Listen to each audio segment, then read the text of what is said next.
everyone and welcome to today's video. Today's video is going to be about how to set up Snapchat for the first time in 2026. For that, the first thing that you'll have to do is open up Google Play Store and then in the search bar look for Snapchat. Then hit install right next to Snapchat. If you have already installed Snapchat on your device, you can skip this step. You can head straight over to the app drawer and then in the search bar simply search for Snapchat, tap on Snapchat, and then if you already have an account, hit login or else hit sign up.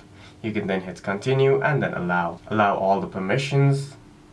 Now you must enter your name and your surname. For now I'm going to use autofill to enter my name and surname. Hit agree, after which you'll have to enter your date of birth. Simply enter your date of birth, after which Snapchat will create a username for you. You can edit the username or choose the username that Snapchat has created for you and then hit continue again. After that you'll have to set a password and then hit continue, after which your Snapchat account will be created.